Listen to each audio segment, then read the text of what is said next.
गांव का सबसे अमीर आदमी एक छोटे से गांव में, जो पहाड़ों और नदियों के बीच बसा हुआ था, अर्जुन नाम का एक आदमी रहता था। अर्जुन पूरे गांव में अपनी संपत्ति के लिए प्रसिद्ध था। उसके पास विशाल जमीनें, कई व्यवसाय और गांव के बीच में एक भव्य घर था। लेकिन इतनी संपत्ति के बावजूद अर्जुन न तो खुश था और न ही संतुष्ट। वह दिनरात अपनी संपत्ति की चिंता करता रहता था, इस डर में कि कहीं उसकी दौलत खो न जाए, चोरी न हो जाए या कोई छीन न ले। वह कभी किसी की मदद नहीं करता था और अपनी दौलत को कभी बांटता नहीं था।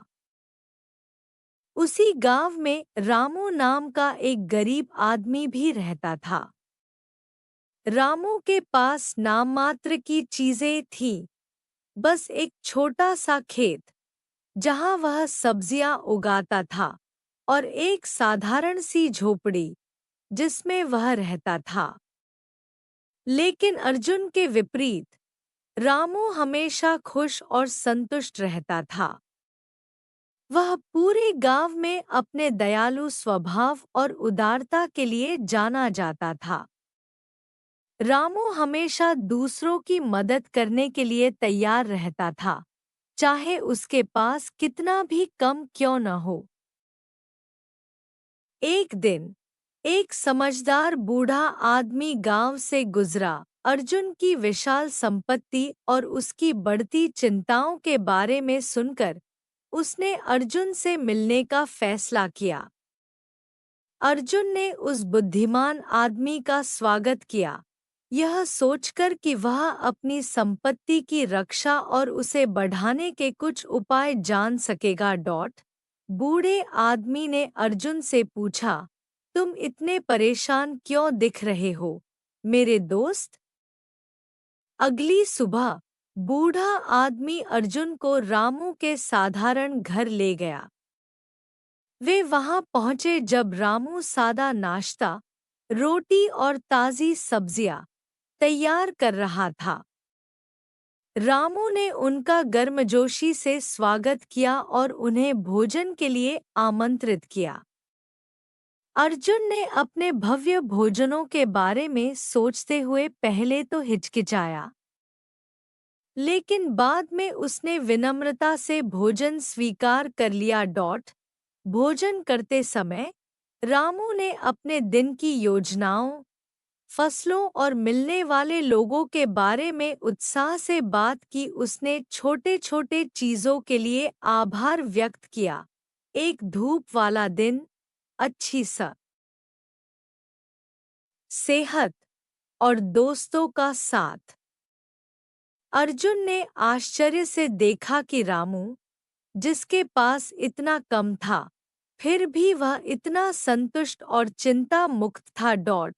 भोजन के बाद बूढ़े आदमी ने रामू से पूछा, क्या तुम कभी अपने पास कम होने की चिंता करते हो? रामू ने मुस्कुराते हुए जवाब दिया, चिंता करने से मेरी परिस्थितियां नहीं बदलेंगी। मैं जो कुछ भी मेरे पास है उसके लिए आभारी हूँ और मुझे विश्वास है कि दूसरों की मदद करके और कड़ी मेहनत करके मुझे हमेशा पर्याप्त मिलेगा। खुशी दौलत में नहीं, बल्कि संतोष और प्रेम में है। यह सुनकर अर्जुन को पहली बार समझ में आया कि उसकी दौलत उसके लिए बोझ बन गई थी, क्योंकि उसने दयालुता, संतोष और समुदाय की कीमत को भूल गया था।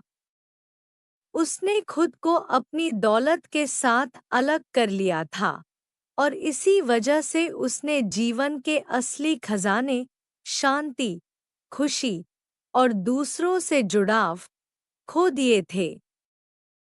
उस दिन से अर्जुन ने अपना व्यवहार बदल लिया। उसने गांव वालों के साथ अपनी दौलत बांटना शुरू किया, जरूरतमंदों की मदद की और अपने संसाधनों का उपयोग समुदाय को सुधारने के लिए किया। बदले में उसे एक नई प्रकार की दौलत मिली, दोस्ती, सम्मान और आत्मिक शांति।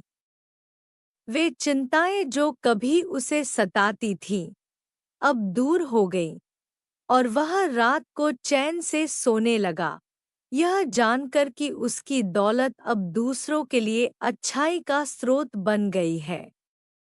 अर्जुन ने समझ लिया कि सच्ची दौलत हमारी संपत्ति में नहीं, बल्कि हमारे द्वारा दी गई चीजों में होती है और देने में। Thank you. Please like, share, and subscribe.